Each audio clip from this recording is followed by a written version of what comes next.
আপনার মতো আমার মতো চাতকীর মতো তাকিয়ে তাকিয়ে যারা আল্লাহর কালাম শ্রবণ করতেন, আল্লাহর পয়গম্বরের মুখের দিকে তাকাইয়া, আপনারা সন্ধ্যা থেকে এই পর্যন্ত যতক্ষণ সময় বসা রইলেন বন্ধুগণ, পয়গম্বরে আরবি 70 জন সাহাবায়ে কেরাম রাদিয়াল্লাহু তাআলা আনহুম আজমাইন, আসহাবে সুফফার মধ্যে যারা অবস্থান করেছেন, আল্লাহর রসুলের পার্মানেন্ট কয়েকজন মেহমান, এই মেহমানদের নাম হচ্ছে আসহাবে সুফফা। এই 70 জন সাহাবী, কেউ কেউ বলেন 79 জন সাহাবী, তাদের খাওয়া দাওয়া, তাদের ঘর সংসার, তাদের চাকরি বাকরি ব্যবসা বাণিজ্য সব ছেড়ে দিয়া আল্লাহর পয়গম্বর নবী মুহাম্মদুর রাসূলুল্লাহ সাল্লাল্লাহু আলাইহি ওয়াসাল্লামের দরবারে বসে থাকতেন শুধুমাত্র কেবলমাত্র আল্লাহর পয়গম্বরের চেহারা মোবারক দেখার জন্য। আল্লাহর নবীকে দেখতেন আর তেলাওয়াত শুনতেন। একদিন পয়গম্বর দূরে যখন সফরে গেলেন, আসতে দেরি হলো। রসুলের বাড়িতে কোনো কিছুই ছিল না, হাদিয়া যা কিছু আসতো আল্লাহর পয়গম্বর ওই আসহাবে সাহাবীর সুফফাদের মধ্যে বন্টন করে দিতেন, তোমরা খেয়ে নাও, মেহমান খানার মধ্যে তোমরা ভাগ করে খেয়ে নাও। সাহাবায়ে কেরাম, তাদের চেহারা কেমন? ওই জামানার কোটিপতি, আল্লাহর দিন কবুল করে দিনের জন্য সমস্ত কোরবান করে দিয়া, সব কিছু উজাড় করে দিয়া এত গরিব হয়ে গেছে, গায়ের জামা নাই, মাথার টুপি নাই, শুধুমাত্র পরনে কোনো রকম একটা কাপড় আছে। কেউ বা ছালা পেঁচাইছে, কেউ বা গাছের বাকড় পেঁচাইয়া তারপর আল্লাহর পয়গম্বরের দরবারে বৈশা বৈশা রসুলের বয়ান শুনতেন। পেয়ারে হাজিরিন, রসুলুল্লাহর ঘরে কিছু নাই, আসতে দেরি হলো, সবাই দাঁড়ায় রয়েছে পথিমধ্যে। পয়গম্বর তাদের দিকে আগাইতেছেন আর বলতেছেন, আমি বুঝতে পেরেছি মেহমানেরা, তোমরা তো অনাহার, তোমাদের কষ্ট আমার মনে আছে। আমার বাসায় মেহমানদারির মতো কোনো কিছুই ছিল না, তোমরা আজকে কিছু খেতে পারো নাই, কালকেও কিছু খেতে পারো নাই। আল্লাহ যদি চান তাহলে আল্লাহ ব্যবস্থা করবেন। আমি এসেছি, দেখি আল্লাহর মেহেরবানি কি হয়, তোমাদের জন্য ব্যবস্থা হবে। সাহাবীরা চোখের পানি ছেড়ে দিয়া কান্দে আল্লাহর পয়গম্বরের দিকে তাকায়া রইছেন। পয়গম্বরের দিকে তাকায়া তাকায়া বলতেছেন, নবী গো শোনেন, ওই মহান রব্বুল আলামিন সত্তার কসম খেয়ে বলি, হুজুর ক্ষুধার তাড়নায় কান্দি না। হুজুর গো, একদিন নয়, 2 দিন নয়, 3 দিন, 5 দিন, 7 দিন না খাইয়াও দেখেছি। এই ক্ষুধার তাড়নায় যখন টিকতে না পারতাম, দৌড় দিয়া আপনার সামনে এসে দাঁড়াতাম। আপনার পবিত্র সুন্দর নুরানি এই সুন্দর চেহারা মোবারক দেখার সঙ্গে সঙ্গে 7 দিনের ক্ষুধার যন্ত্রণা আমাদের নিবারণ হয়ে যেত।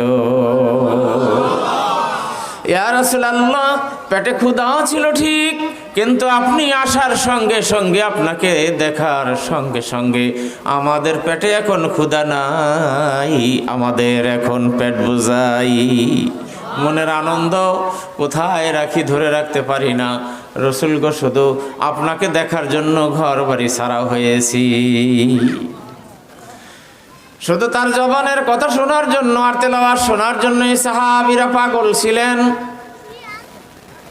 কোরআনে কারিম নাজিল হলো মক্কা নগরীতে। চুপে চুপে আস্তে আস্তে কোরআন তেলাওয়াত চলতেছে। ভিতরে ভিতরে দাওয়াত দিয়ে দিয়ে আল্লাহর পয়গম্বর কয়েকজন মানুষকে মাত্র মুসলমান করলেন। এই দিনের মধ্যে যারা আসলেন তাদের সংখ্যা একেবারে নগণ্য। পয়গম্বর চুপে চুপে নামাজ আদায় করেন, আস্তে আস্তে কোরআন শরীফ তেলাওয়াত করেন। তার তেলাওয়াত শুনে শুনে কত মানুষ মুমিন হয়, মুসলমান হইয়া যায়। তার তেলাওয়াত শুনে শুনে কত বেঈমান ঈমান আনয়ন করেছে।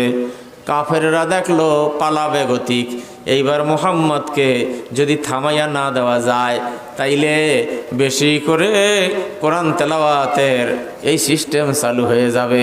কোরআন তেলাওয়াত যত বাড়বে ঈমানদার তত বাড়বে, দিনের দাওয়াত যত বাড়বে মানুষ মুসলমান সংখ্যায় তত বাড়তে থাকবে, আমাদের দিন ধর্ম থাকবে না। তাড়াতাড়ি কর, কিভাবে পারিস এই মুহাম্মাদের কোরআন তেলাওয়াত বন্ধ করে দিতে হবে, অচিরেই বন্ধ করে দিতে হবে। আমরা কোরআন তেলাওয়াত কেউ শুনতে যাব না, কোরআন তেলাওয়াত শুনতে যাবে না সংকল্প করেছে। কোরআন তেলাওয়াত যদি কেউ শুনে তার বিরুদ্ধে আইনের ব্যবস্থা নেওয়া হবে। কিন্তু দেখা যায় আল্লাহর কালাম এমন মনোমুগ্ধকর, অমোঘ শিখা, আল্লাহর জান্নাতের বাণী, এই সুমধুর তেলাওয়াত যারা একবার শুনেছে ভুলতে পারে না। পয়গম্বরের কাছে গিয়ে বলেন, হুজুর আমি কোরআন তেলাওয়াত শুনবার জন্য আসলাম, এই কোরআন শুনে আমি ঈমান এনেছি, আমার সব কিছু ধ্বংস হইয়া যাক, হুজুর গো এই কোরআন শরীফ আমি আর ছাড়তে রাজি না। এই ছেলেরা, এই কথা বলছো কেন? বসো, কথা বলবেন না। আমার ভাইয়েরা, বন্ধুরা, পয়গম্বরের কোরআন তেলাওয়াত শুনে দিক বিদিকে যখন মানুষ মুসলমান হওয়া আরম্ভ করে দিয়েছে, আবু জাহেলের গায়ে আগুন ধরে গেছে। আবু জাহেল, উতবা, সাইবা, মুগিরা, এই আবু সুফিয়ানরা আল্লাহর পয়গম্বরের বিরুদ্ধে ষড়যন্ত্র করা আরম্ভ করে দিয়েছে। ষড়যন্ত্র কে কত করতে পারে, মুহাম্মদকে কিভাবে ঠেকানো যায়। যদি মুহাম্মদকে ঠেকানো না যায় তাইলে আমাদের ক্ষমতা, আমাদের দলবল শেষ হয়ে যাবে। মুহাম্মদ আস্তে আস্তে দল ভারী করে করে একদিন রাষ্ট্র ক্ষমতা দখল করবে। তাড়াতাড়ি কি করবি কর। দারুন নদওয়ার বৈঠকে বসে সবাই সম্মিলিতভাবে সিগনেচার করলো, আমরা যেই আইন করব সেই আইনের ব্যবস্থা নেওয়া হবে। মুহাম্মদকে কোনো রকম রহিত করা যাচ্ছে না। কে পারবে মুহাম্মদকে দুনিয়ার থেকে চিরদিনের জন্য বিদায় করে দিতে? বলুন নাউজুবিল্লাহ। আবু জাহেল বক্তব্য দিল, এই মুহাম্মদ রে চিরদিনের জন্য শেষ করে দাও, কারণ এ যখন কোরআন শরীফের দাওয়াত চালায় সব মানুষগুলি তার পক্ষ হয়ে যায়। আপনারা তো আমাকে কোনো সময় দেখছেন না, এলাকায় তো আমি নতুন। আপনারা কি দেখা শূন্য জিজ্ঞেস করি আমার বায়োডাটা জেনে তারপর ওয়াজ শুনতে আসছেন? শুধু জানেন যে দিনের কথা হবে, এর বাহিরে কথা বলা, জি এটা জেনেই আপনারা আসছেন। বক্তা সে মোটা হোক আর চিকন হোক, লম্বা হোক আর শর্ট হোক, আর আমি তো আলহামদুলিল্লাহ খুব একেবারে বেশি পরিষ্কার, ঠিক না? একেবারে পরিষ্কার মানুষ। বক্তা কালা হোক আর দলা হোক, সে যেই হোক না কেন, সে ইমানদার যদি আল্লাহর কথা শোনায় সেই কথাই আমরা শুনবো। এই তো আপনাদের দাবি। মুহাম্মদ যদি এইভাবে কোরআন তেলাওয়াত শুরু করে চালাইয়া যেতে থাকে তাইলে আমাদের বাপ দাদার ধর্ম টেকবে না। তাড়াতাড়ি করে মুহাম্মদকে শেষ করে দাও। وقال الذين كفروا لا تسمعوا لهذا القرآن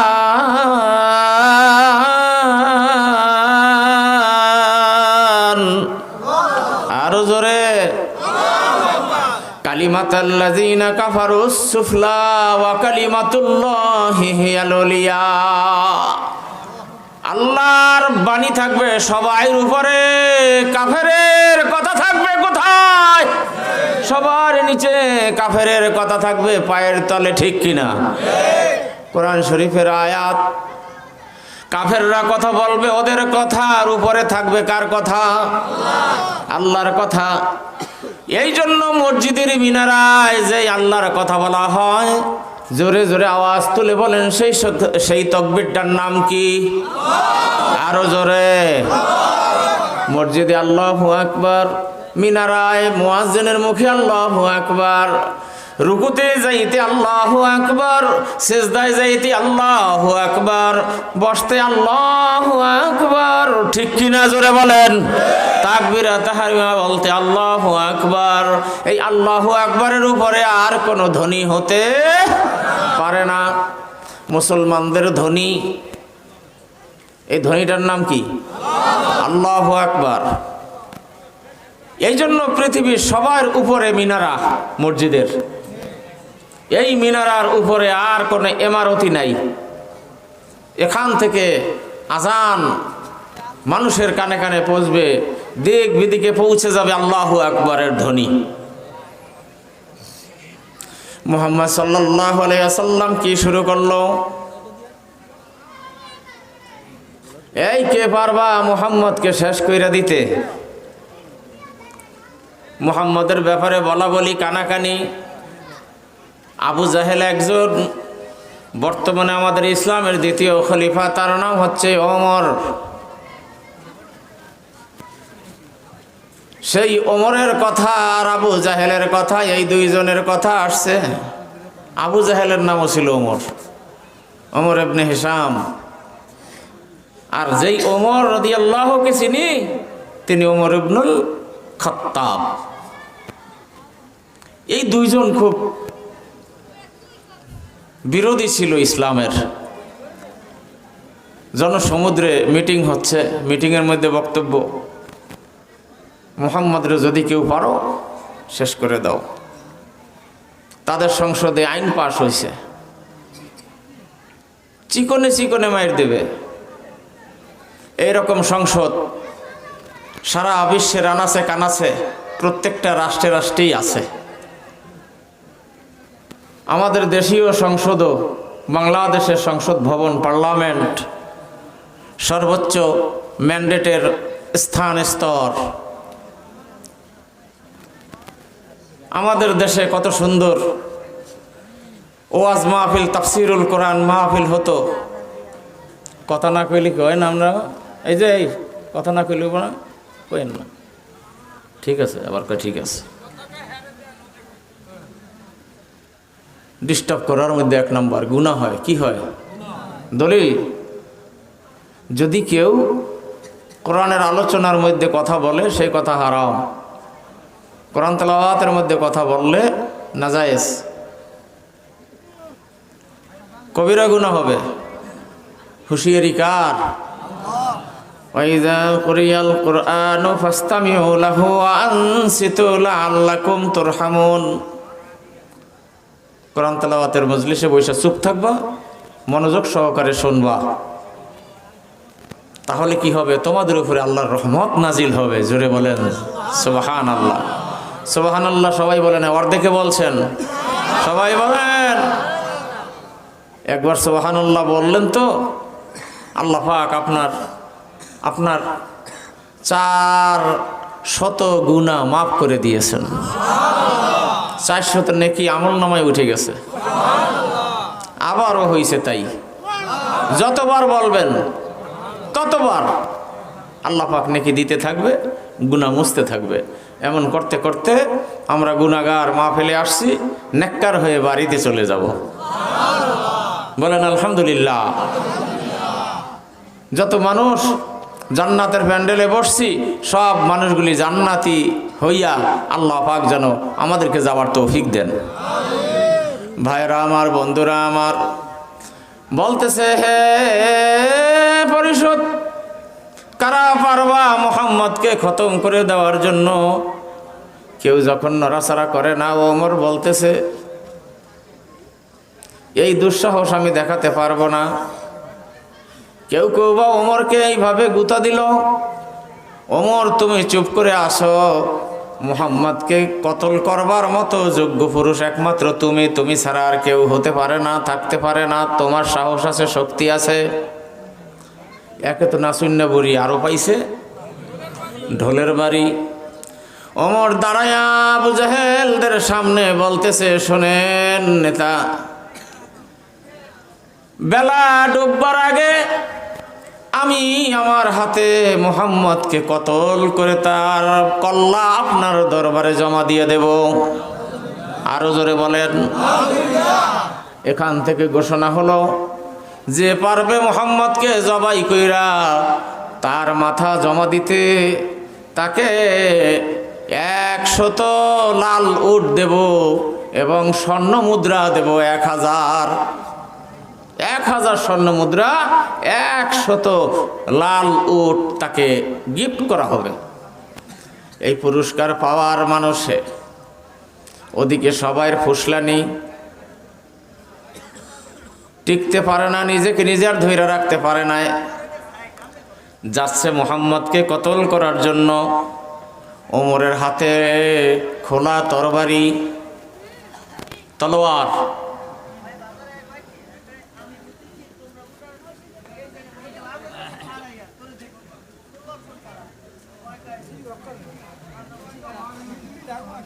এইটাও বোঝে না মাহফিল বন্ধ কিনলে গে। ওরা বাজারে যায়, ওরা উড়ি করে, ওরা দৌড়দৌড়ি করে, ওরা এই করে, ওরা সেই করে। এই মিয়া, গতকাল মাহফিল ছিল, আগামীকাল মাহফিল হবে? এই জুয়ান যুবক ছেলে, কথা বন্ধ করো। লা ইলাহা ইল্লাল্লাহ, লা ইলাহা, লা ইলাহা ইল্লাল্লাহু মুহাম্মাদুর রাসূলুল্লাহ। প্যারে হাজরিন, ইসলামের মতো কষ্টি পাথরে ঘষা এইরকম দিন ধর্ম আল্লাহর জমিনের উপরে আর একটাও নাই।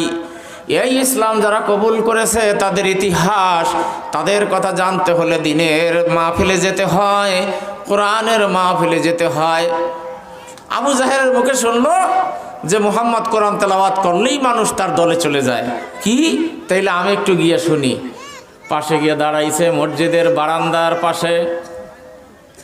আল্লাহর পয়গম্বর মুহাম্মদ নবীজি সাল্লাল্লাহু নামাজে দাঁড়িয়েছেন, সূরাতুল হাক্কা তেলাওয়াত করতেছেন।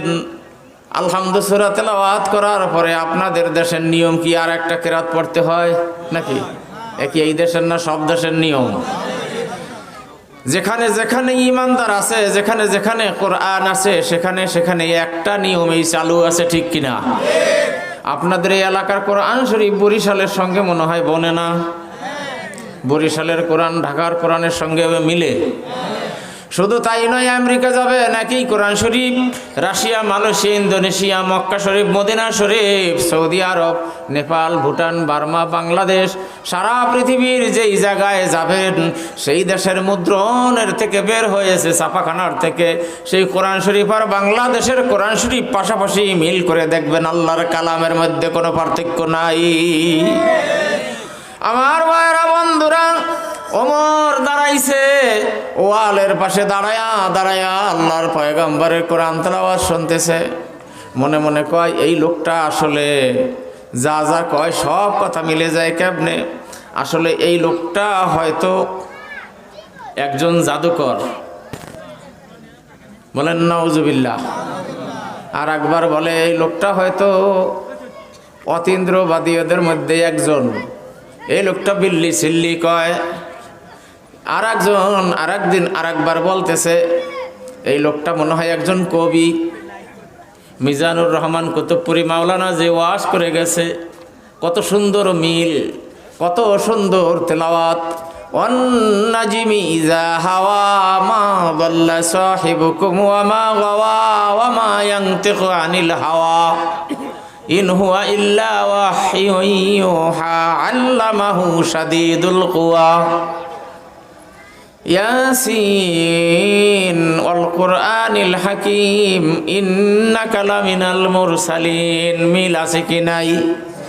শুনতে ভালো লাগে না খারাপ লাগে? ভালো লাগে। এই কারণে বলতেছে মনে হয় সে একজন কবি হবে। আল্লাহর পয়গম্বর নামাজের তেলাওয়াতের মধ্যে ওমরের মনে মনে যেই কথা বলতেছে সেই কথার জবাব হয়ে যাইতেছে। চিল্লায়ে বলেন না সুবহানাল্লাহ। ওমর মনে মনে কয়, এত সুন্দর তেলাওয়াত করতেছে নামাজের মধ্যে মুহাম্মদ দাঁড়াইয়া দাঁড়াইয়া, এ মনে হয় কোনো কবি। তেলাওয়াতের মধ্যে চলে আসছে, ওমা হুয়া বিকাউলি শাইর কলিলাম মা তাযাক্কারুন। কয় কিরে, আমি মনে মনে কইতে আছি যে মুহাম্মদ কবি হবে, ওই নামাজের মধ্যেই সেই কথার উত্তর আসতেছে, আমা হুয়া বিকাউলি শাইরিন কালিলাম মা তাযাক্কারুন কালিলাম মা তুমিনুন। বাপরে বাপ, নাকি কোনো কল্প কাহিনীর থেকে এরকম বলে? অমা সঙ্গে সঙ্গে জবাব, অমা হুয়া বিকাউলি কাহিন কালিলাম মা তাযাক্কারুন। কথার উত্তর পাওয়া গেল। আপনারা বুঝেন ব্যাপারটা? যা মনে মনে সন্দেহ করে তার সন্দেহের জবাব কিন্তু মুহাম্মদ সাল্লাল্লাহু আলাইহি ওয়াসাল্লামের জবান থেকে নামাজের মধ্যে তেলাওয়াতের ভিতর দিয়ে হয়ে যাচ্ছে। প্রশ্ন হচ্ছে ওমরের মনে, উত্তর দিতেছেন রাসূলুল্লাহ নামাজের মধ্যে।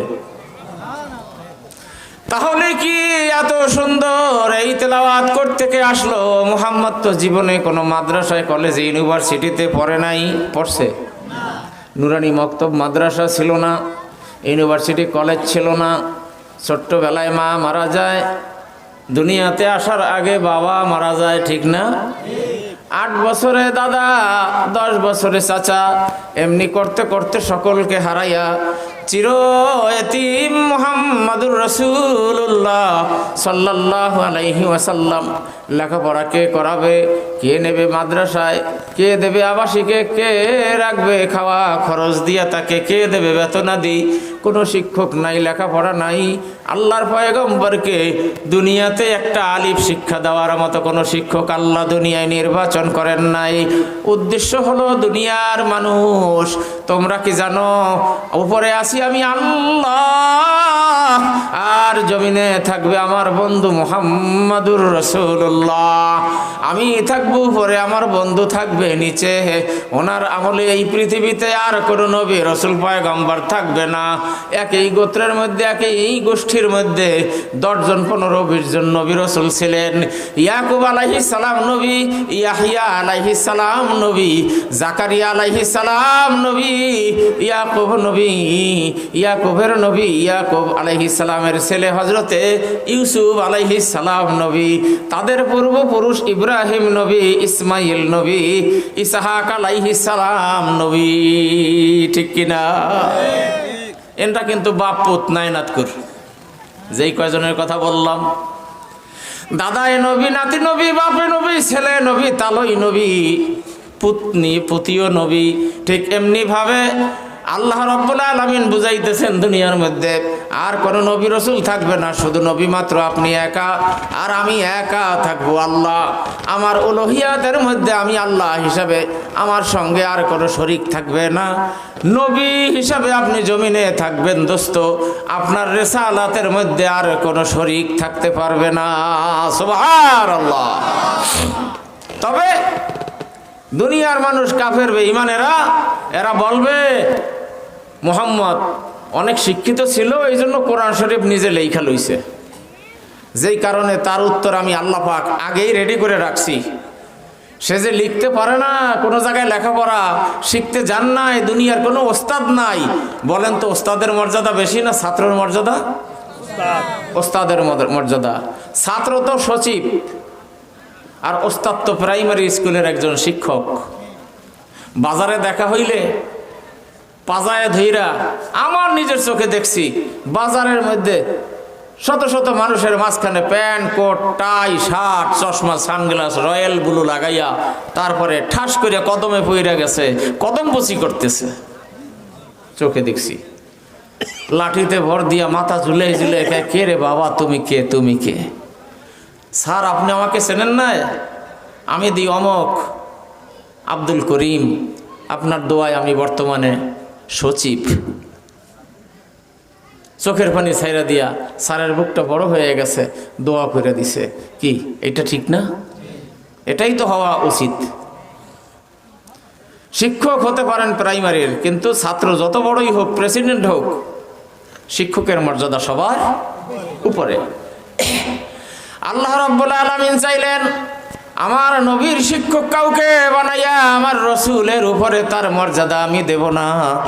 কারণ শিক্ষক যদি আসেন, রসুল চেয়ারের থেকে দাঁড়াইয়া যাওয়া লাগবে, শিক্ষককে মর্যাদা দিতে হবে। অতএব কোনো শিক্ষক থাকবে না, সারা দুনিয়ার সমস্ত মানুষের শিক্ষক হবেন রাসূলুল্লাহ। তাহলে ওমর দাঁড়ায় দাঁড়ায় বলতেছে, মনে মনে চিন্তা করছে, আমি প্রশ্ন যা মনে মনে করি তার জবাব নামাজের মধ্যে দিয়ে দেয় মুহাম্মদুর রাসূলুল্লাহ। কিন্তু কোথা থেকে আসলো এই বাণীকার, এই তেলাওয়াত কোথা থেকে আসলো, এগুলি কই পাইছে? সঙ্গে সঙ্গে এই আয়াতের পরের আয়াত, তানজিলুম মির রাব্বিল আলামিন,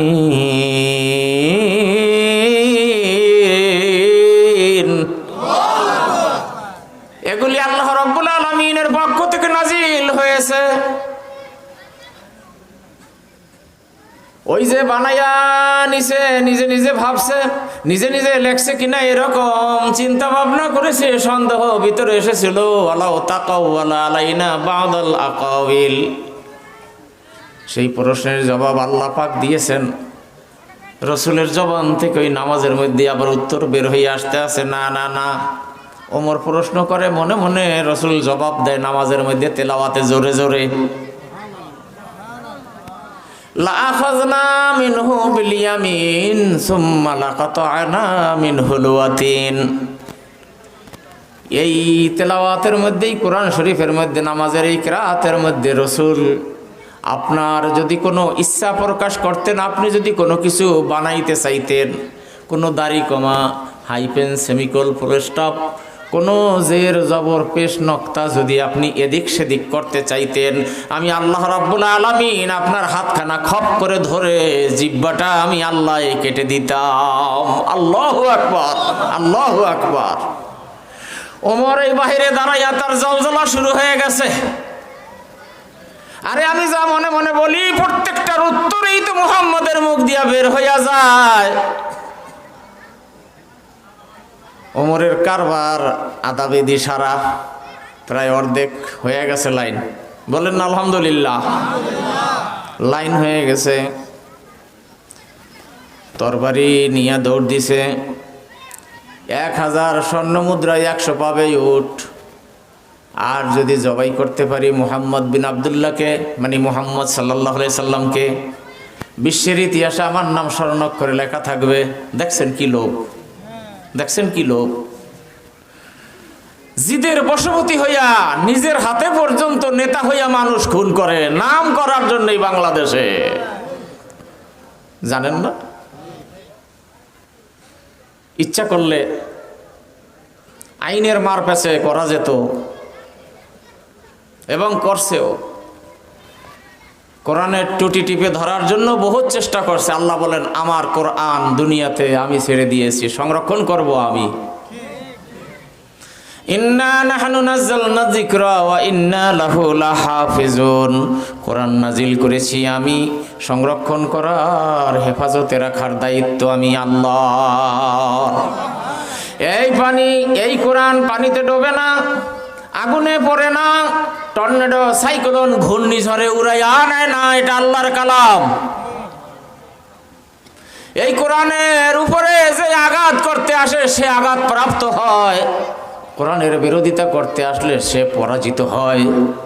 যুগে যুগে এই রকম প্রমাণ পরিচয় আমাদের সামনে, ইতিহাস সাক্ষী, ঠিক কিনা বলুন ভাইরা আমার? ওমর দৌড় দিছে মুহাম্মদকে কতল করার জন্য।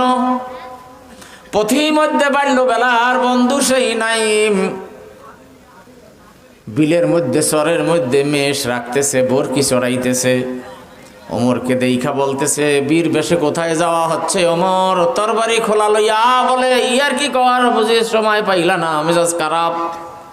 বাল্য বন্ধু মানুষ, তুই তুই ব্যবহার, তাদের সঙ্গে তা তুই তাহারির আচরণ, ছোট্টবেলার বন্ধু। বলে রসিকতা পরে হবে, এদিকে আয়। কাছে গিয়া বলে, তুই আমার সঙ্গে যাবি। কোথায় যাব?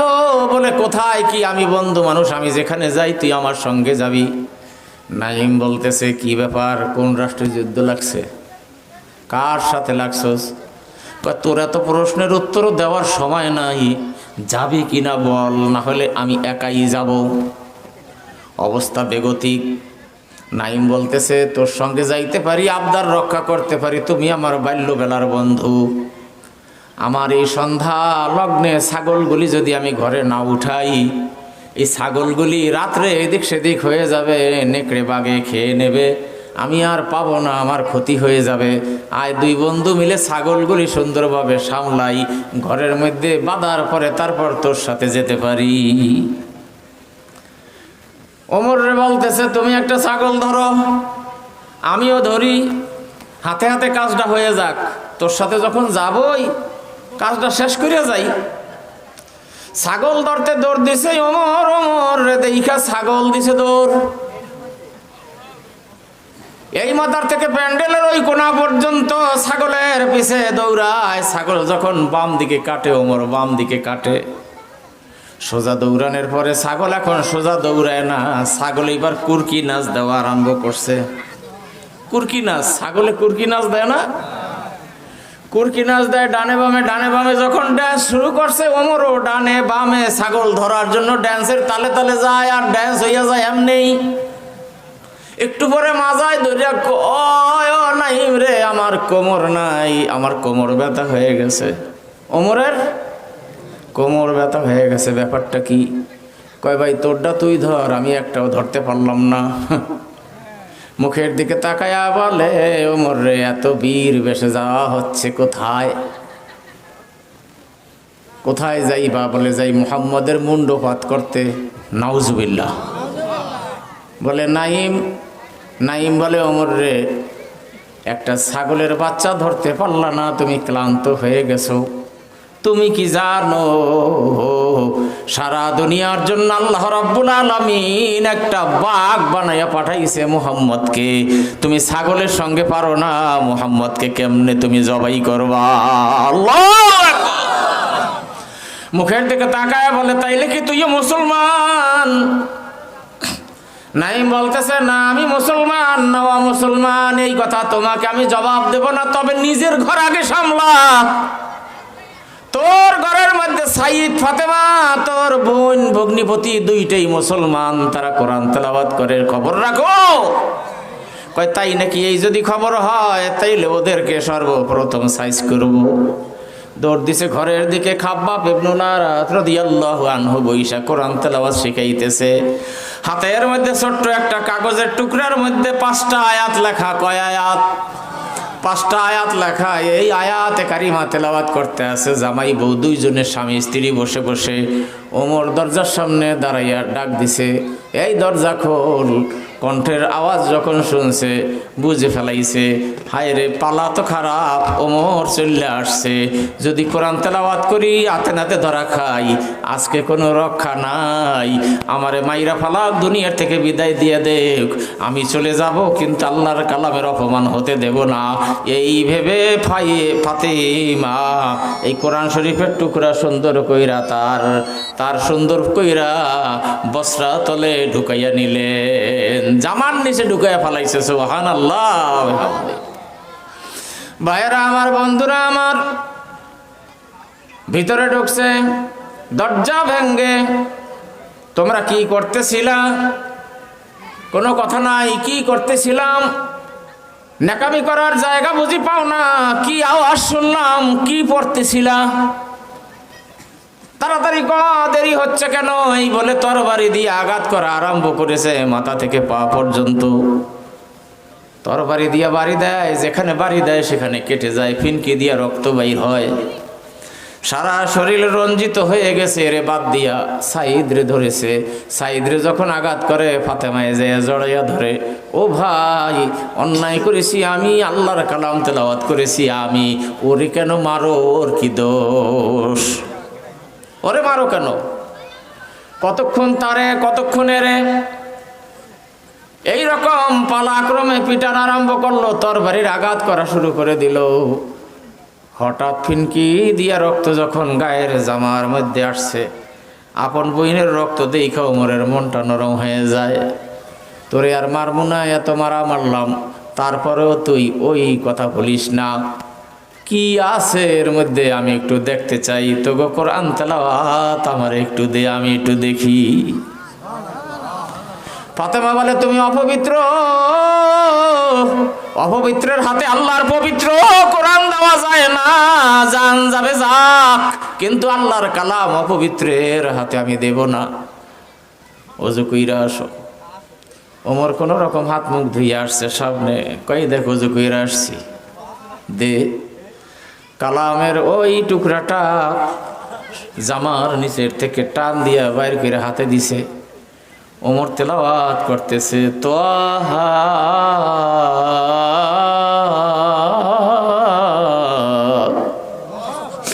মা আনজালনা আলাইকাল কুরআনা লিতাশকা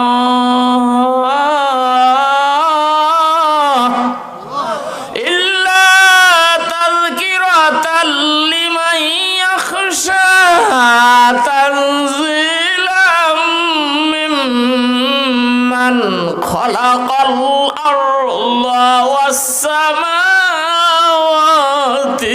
উলা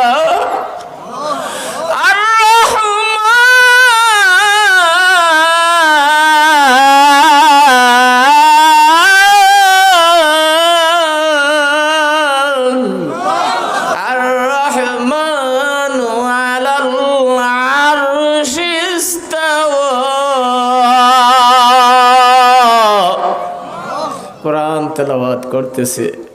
ওমরের গাল ভাইয়া ভাইয়া দর দর কইরা চোখের পানি ঝরতেছে। ওমর আরবি মানুষ, আরবি লেখা কোরআন শরীফ ওমরের বুঝ হয়ে গেছে, পড়তেছে। আর অর্থ তো আর তার বুঝতে বাকি নাই। অর্থ হলো, হে দুনিয়ার মানুষ, মা আনজালনা আলাইকাল কুরআনা লিতাশকা, আমি কষ্টে ফেলবার জন্য তোমাদের জন্যে আমি এই কোরআন অবতীর্ণ করি নাই। দুনিয়ার মানুষেরা রে